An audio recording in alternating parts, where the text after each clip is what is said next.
dalam kasus Brigadir J ini kencangnya itu dari sebelah sana, sehingga apapun yang dilakukan oleh polisi pasti selalu disalahkan. Ini yang kita tidak mau. Yang mendesak untuk menahan Ibu PC ada suatu perbuatan yang melanggar hukum menurut kami.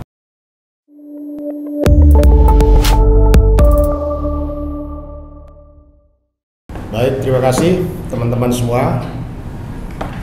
Siang hari ini Perekat Nusantara atau Pergerakan Advokat Nusantara ingin menyampaikan beberapa hal terkait dengan perjalanan penyidikan kasus dugaan pembunuhan terhadap Brigadir J. Kita tahu bahwa hasil penyidikan Bareskrim Polri, berkasnya sudah disampaikan ke jaksa penuntut umum, dalam hal ini Kejaksaan Agung.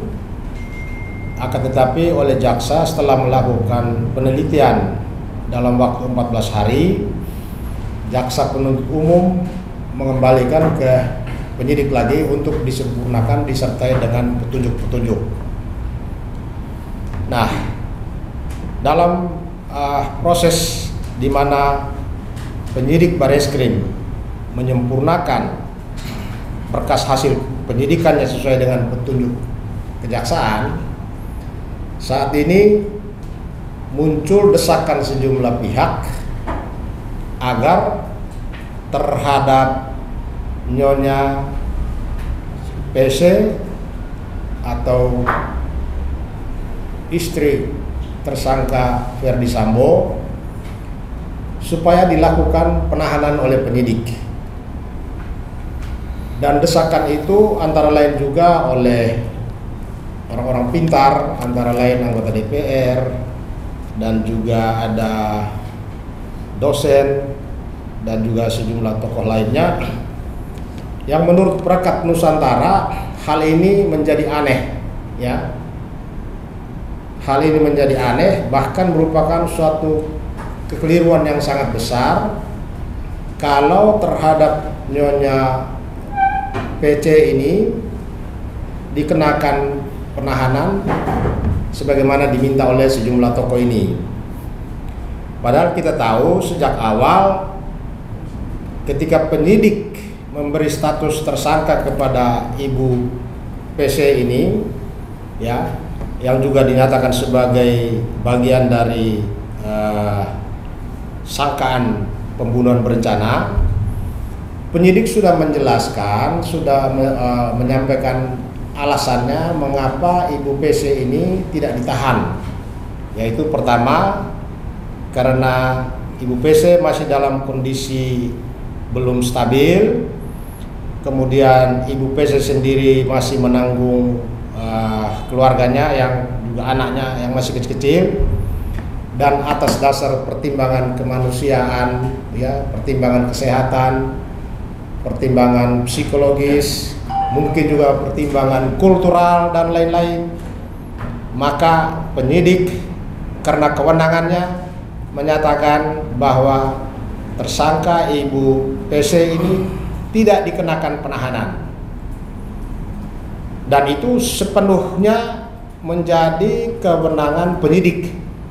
Penyidik ketika menentukan seseorang sebagai tersangka dan kemudian apakah ditahan atau tidak, itu 100% kewenangan penyidik berdasarkan pertimbangan dan alasan subjektif dan objektif sebagaimana diatur di dalam KUHP.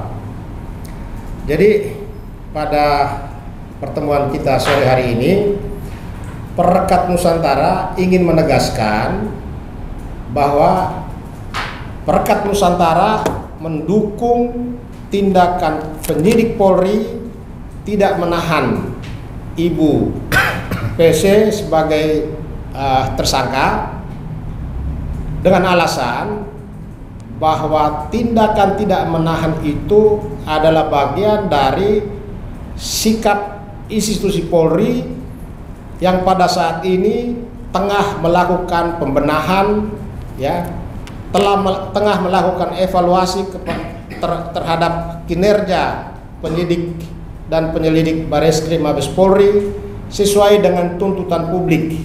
Ya, teman-teman atau orang-orang yang meminta supaya Ibu PC ini ditahan, mereka juga kemarin-kemarin itu menuntut supaya Polri berbenah.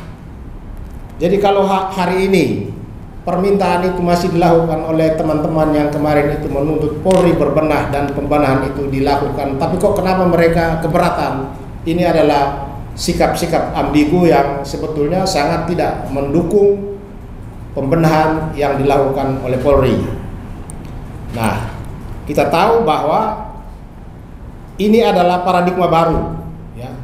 Sebelum-sebelumnya memang banyak ibu-ibu ketika menghadapi persoalan hukum, di mana dia sebagai tersangka, seketika itu juga polisi melakukan penahanan, walaupun tindakan penahanan itu juga diprotes banyak pihak, ya, termasuk orang-orang yang hari ini menuntut ibu PC ini ditahan. Mereka itu selama ini memprotes dan menganggap itu sebagai tindakan yang berlebihan, tindakan sewenang-wenang yang dilakukan oleh penyidik.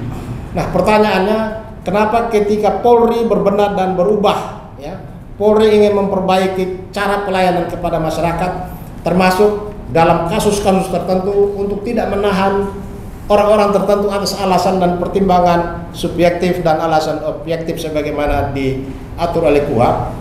Tapi kenapa kok mereka keberatan dan menolak dan mendesak supaya ditahan? Jadi Perekat Nusantara pada hari ini ingin menyatakan bahwa mendukung langkah Polri atau sikap penyidik Bareskrim Polri tidak menahan Ibu PC ini sebagai bagian dari paradigma baru di mana Polri ingin lebih mengedepankan pertimbangan kemanusiaan, ya, pertimbangan kesehatan seseorang, ya, kondisi keluarganya. Karena polisi sendiri sudah meyakini bahwa yang bersangkutan tidak akan melarikan diri, tidak akan mengulangi perbuatannya, tidak akan menghilangkan barang bukti dan lain-lain.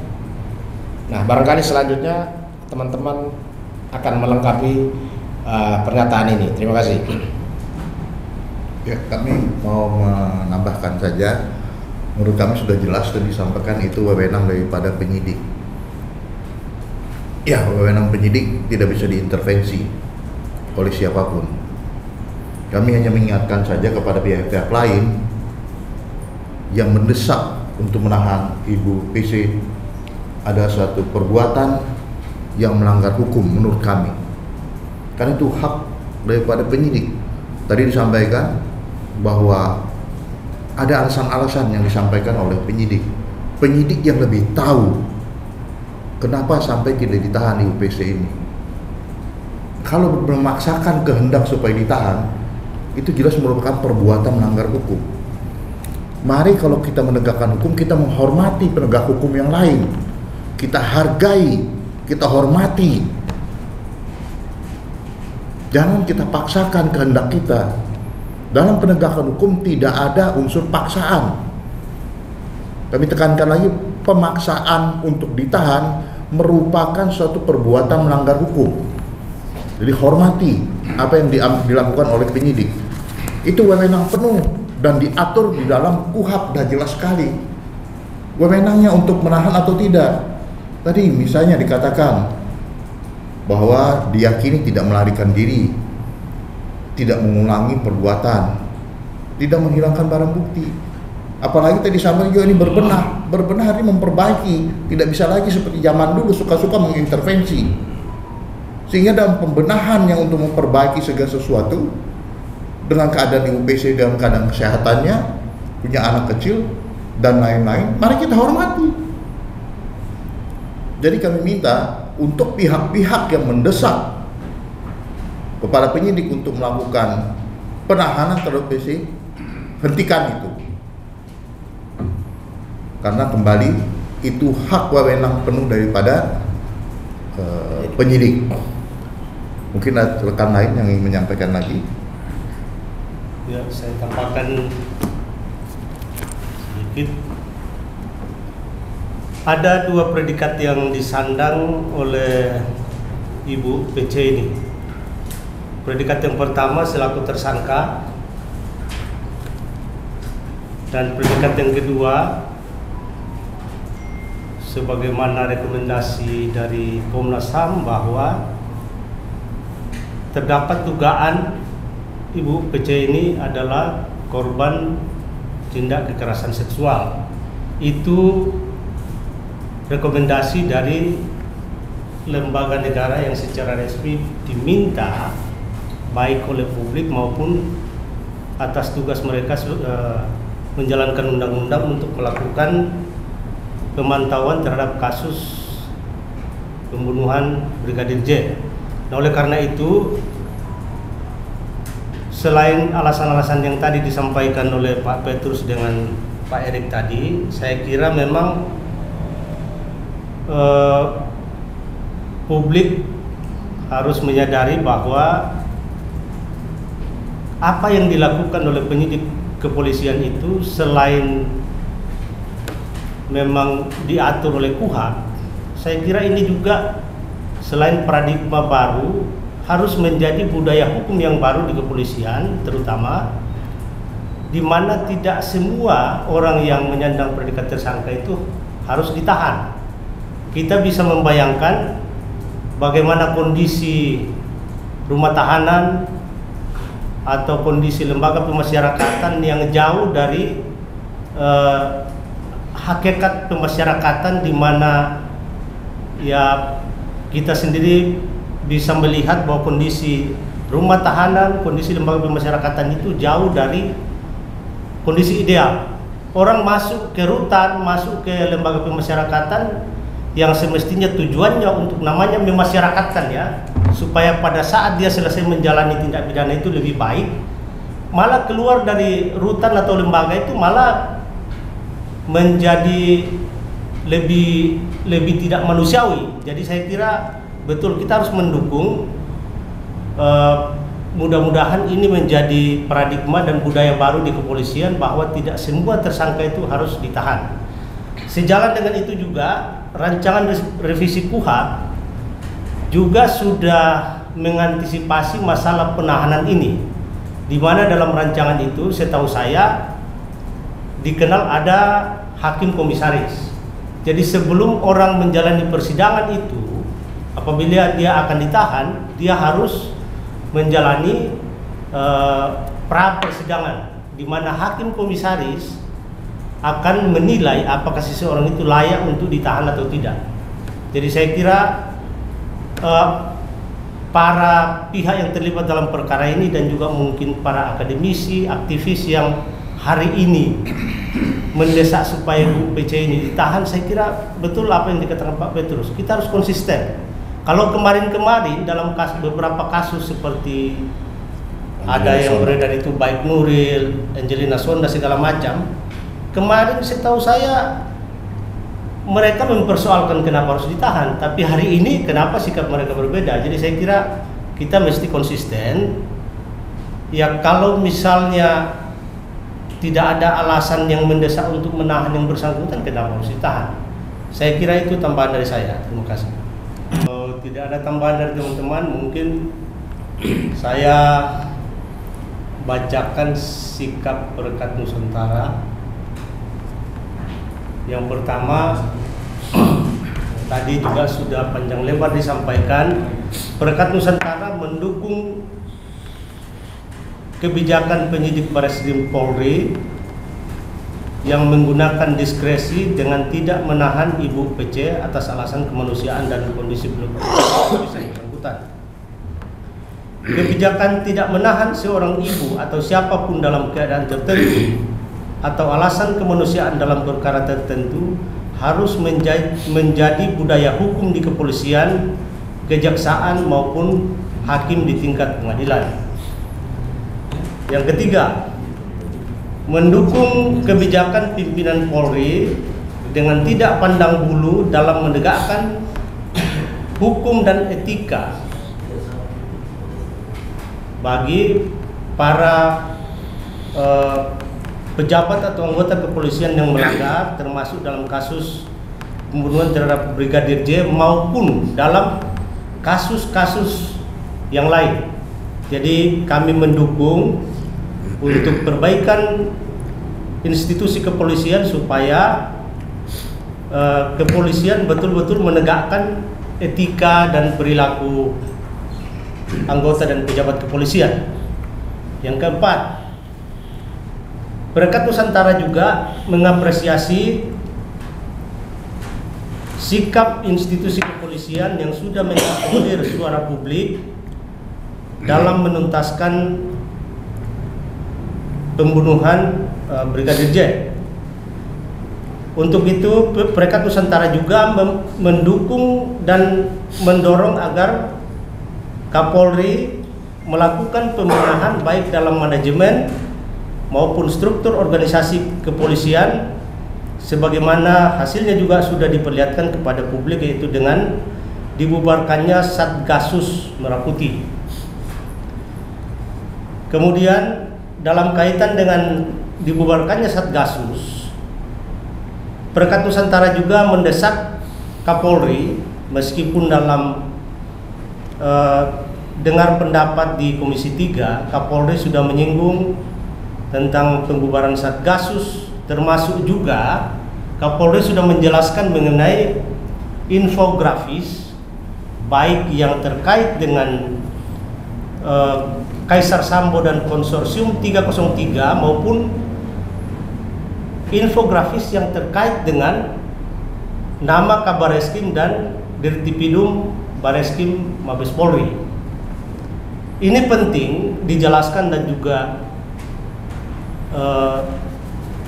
Kapolri menjelaskan kepada publik, karena jangan sampai ada kesan bahwa momentum ini hanya dijadikan kesempatan untuk menghabisi Sambo dan kelompoknya, tetapi juga terdapat fakta bahwa bukan hanya Sambo dan kelompoknya yang juga terkait dengan itu, tetapi ada juga pejabat-pejabat lain yang diduga terkait dengan masalah 303. Ini perlu dijelaskan oleh Kapolri.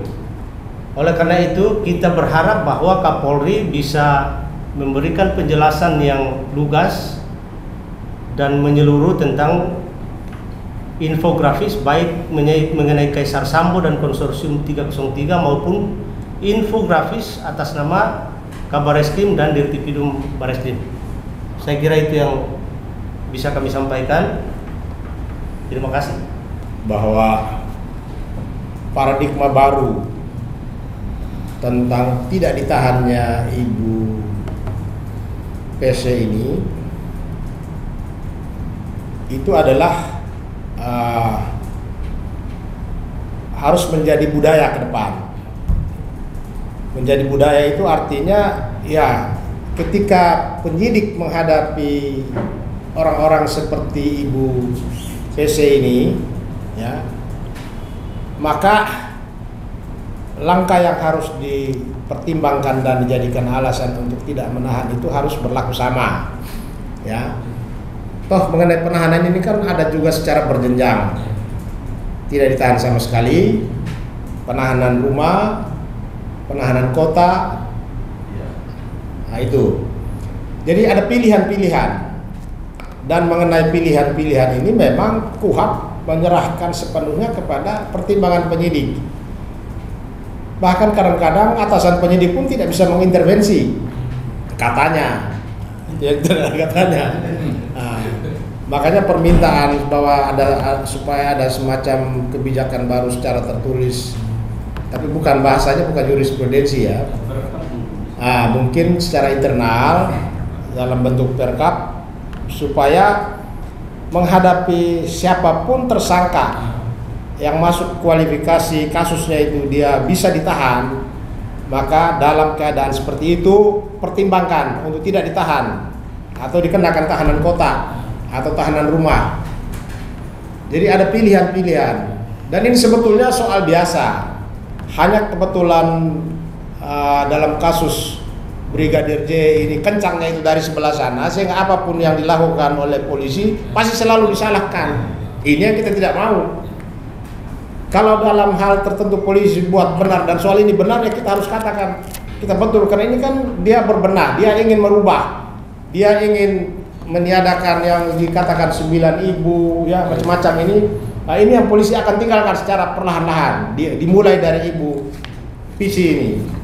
Kira-kira begitu maksudnya. Intinya ke perkap aja ya? Ya, perkap ke atau apalah pokoknya ke depan ini tidak boleh ada lagi seperti itu, dan itu harus seluruh Indonesia. Kira-kira itu yang kita inginkan. Jadi jangan mereka balik-balik, giliran apa ya, kalau orang Betawi bilang enak di lu, nggak enak di gua. Makan sedikit, mungkin yang dimaksud rekan kita dari Rakyat Merdeka itu agar dalam pelaksanaannya ada keseragaman ya. Iya. Ya saya kira juga betul juga, kalau perlu inilah yang mesti diatur melalui peraturan Kapolri, sehingga itu menjadi pegangan bagi semua institusi kepolisian dalam menghadapi kasus-kasus yang sejenis. Saya kira bisa diatur, mestinya itu yang bisa diatur melalui peraturan Kapolri, karena memang betul kalau diserahkan kepada diskresi penyidik ya tidak ada keseragaman ya, namanya juga subjektif Ya, bisa jualan. Gitu. Kita melihat suatu tindak pidana kan ada sebab akibatnya, ya kan. Kalau orang bilang tidak ujuk-ujuk peristiwa terjadi pembunuhan itu. Nah, ini menurut kami, menurut Perkat, ini harus ditindaklanjuti apa yang disampaikan Komnas HAM sehingga menimbulkan kepastian hukum. Menurut kami kalau tidak ada peristiwa dugaan kekerasan seksual, kemungkinan besar tidak akan terjadi ini. Nah, supaya memberi kepastian hukum, dalam ini pihak kepolisian harus merespon dan menindaklanjutinya. Tidak bisa dibiarkan saja begitu. Harus, karena Komnas HAM juga tidak akan berbicara ini kalau tidak mempunyai bukti-bukti untuk menyampaikan hal ini sehingga memberikan kepastian hukum. Jadi kita harus melihat juga bahwa ibu juga korban. Ini harus diperhatikan, korban kekerasan seksual. Jangan hanya dikatakan bahwa J korban. Nah, beliau juga korban. Nah, inilah yang harus dibuktikan sehingga terjadi keseimbangan di dalam peristiwa hukum ini. Tidak boleh menolak, tidak boleh mengatakan itu sudah ada SP3. Nah, ini kan penemuan. Penemuan adalah di mana Komnas HAM memanggil para pihak. Ada penemuan ini sangat penting sekali gitu. Jadi ibu ini juga korban yang harus dihargai, dihormati. Sehingga tadi mungkin ya salah satu tidak pernah lakukan penahanan adalah korban tadi, sehingga secara psikologis beliau tidak siap menerima. Berapa kali beliau untuk diperiksa, beliau juga tidak siap karena keadaan psikologisnya. Ini harus diperhatikan. Jadi beliau harus kita hormati haknya juga sebagai korban dugaan ada kekerasan seksual. Jadi dalam ini polisi, ya kami itu Kapolri memperhatikan ini, ditindaklanjuti, dihormati, dihargai. Jadi sama-sama korban di sini. Jangan seolah ini korban. Yang di sini apakah bukan korban kalau memang betul ada dugaan kekerasan seksual? Ini sangat penting karena berkaitan. Peristiwa hukum ini berkaitan satu dengan yang lain. Itu dari saya. Polisi juga bisa berdasarkan rekomendasi Komnas HAM itu bisa membuat formulir model apa namanya itu kalau polisi yang membuat laporan kan. Atau kalau misalnya ini tinggal ditindaklanjuti yang laporan Ibu PC kan, yang pernah dihentikan dengan alasan tidak ada peristiwa pidana. Nah, dengan berdasarkan rekomendasi dari Komnas HAM kan mereka bisa membuka kembali laporan itu Atau membuat laporan baru. ya, atau pengaduan baru. Ya, pengaduan baru. Tapi saya kira kan tanpa ada pengaduan juga karena itu atas rekomendasi Komnas HAM kan bisa saja dibuat laporan model apa namanya itu kalau polisi yang melaporkan. Nah, dengan adanya rekomendasi Komnas HAM secara tegas menyatakan bahwa ada temuan fakta, ya, ada temuan fakta peristiwa kekerasan seksual yang terjadi di Magelang dan minta ditindaklanjuti. Itu berarti Komnas HAM juga di sini sudah melihat kepentingan hak ajasi korban pun harus dilindungi. Caranya melindunginya dengan apa? Ya proses hukum. Nah, proses hukum ini sangat penting karena kasus kekerasan seksual ini disebut-sebut menjadi pemicu, menimbulkan amarah yang begitu besar dari Ferdy Sambo sampai emosinya tidak terkontrol, timbul reaksi dengan dor. Dan dilihat dari budaya orang Bugis Makassar yang disebut Siri Napace, ini sepertinya klop. Budaya masyarakat di sana kalau urusan mengganggu istri, ganggu anak perempuan segala macam itu taruhannya mengerikan, dan itu dibenarkan oleh hukum adatnya. Jadi kita juga berharap penyidik sampai dengan pengadilan soal Siri Napace, karena kita ini adalah negara hukum, hukum adat dan budaya sekarang ini juga menjadi primadona dari setiap peristiwa kemasyarakatan dan kenegaraan, maka soal Siri Napace ini pun harus mendapat porsi yang sama dengan KUHP, KUHAP dan lain-lain. Karena ini budaya, ya. Jangan kita samakan karena kita ini ada di kota besar, kemudian perempuan seenaknya aja kita. Itu tidak bisa. Buat masyarakat di daerah tertentu, ya, apalagi di Indonesia Timur, ini yang masalah ini masalah hidup atau mati.